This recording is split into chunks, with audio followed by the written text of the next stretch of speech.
एक राजा रोज प्रति भगवान के सत्संग को सुनने जाया करता था।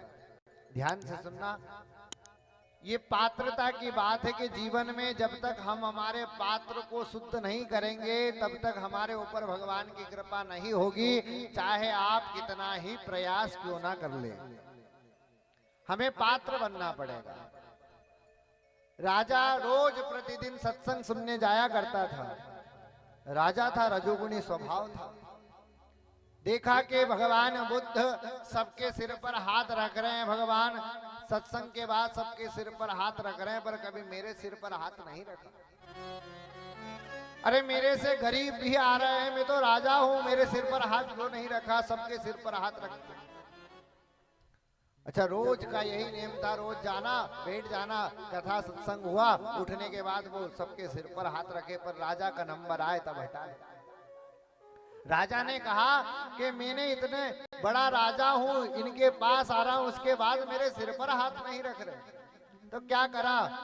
राजा रोज प्रतिदिन आता, मन में उदास होकर फिर चला जाता। एक दिन भगवान बुद्ध का स्वभाव था कि 5 जगह भिक्षा लेकर वो अपना जीवन व्यतीत करते थे। एक दिन उसी राजा के द्वार पर भिक्षा मांगने के लिए चले गए।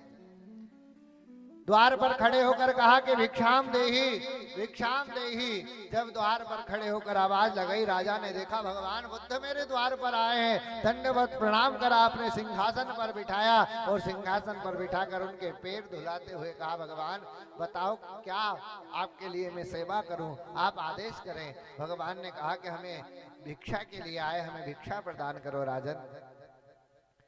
जब भिक्षा प्रदान करने के लिए राजा से कहा तो राजा ने एक हीरे से जड़ा हुआ स्वर्ण का पात्र, उसमें खीर बनवा कर लेकर आया। ध्यान से सुनना, हीरे से जड़ा हुआ पात्र और खीर लेकर भगवान बुद्ध के पास आए और कहने लगे, भगवान ये खीर आपके लिए मैंने बनवाई है, आप इसे पा लीजिए।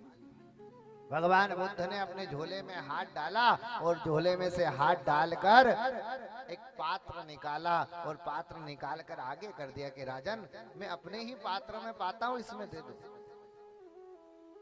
राजा ने देखा कि पात्र गंदा हो रहा है। राजा ने कहा, प्रभु मैंने इतनी अमूल्य पदार्थों से डालकर इस खीर को बनाया है, अगर मैं इस पात्र में डालूंगा तो ये खीर खराब हो जाएगी। क्या कहा राजा ने कि अगर मैंने इतने अमूल्य पदार्थों से बनी खीर अगर इस पात्र में मैंने अगर डाल दी तो वो खीर खराब हो जाएगी, आप इसी पात्र में पालो ना। देखो कितना सुंदर पात्र है, स्वर्ण का पात्र है, हीरे से जड़ा हुआ पात्र, इसमें पालो ना। भगवान बुद्ध ने कहा, अरे राजन तुम रोज प्रति आते थे कथा सुनने, सत्संग सुनने, रोज मन में यही विचार आता था कि भगवान मेरे ऊपर आशीर्वाद क्यों नहीं देते हो। अरे तेरी तुच्छ सी वस्तु खीर अगर मेरे पात्र में देने से अगर खराब हो जाएगी तो मेरा आशीर्वाद कितना अमूल्य, अगर तू पात्र नहीं होगा और मैंने दे दिया तो खराब। तो भगवान भी पात्र ढूंढते हैं, पात्रता ढूंढते हैं।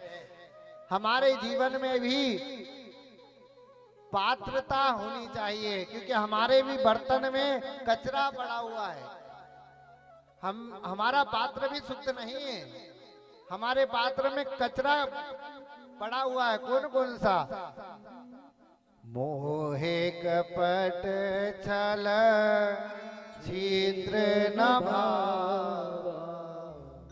भगवान कहते हैं कि कुछ भी करो, पर भगवान कहते हैं छल कपट ईर्षा, ये जो हमारे पात्र में लगा हुआ है इसे धोकर साफ कर दो, तब आपके ऊपर भगवान की कृपा होगी।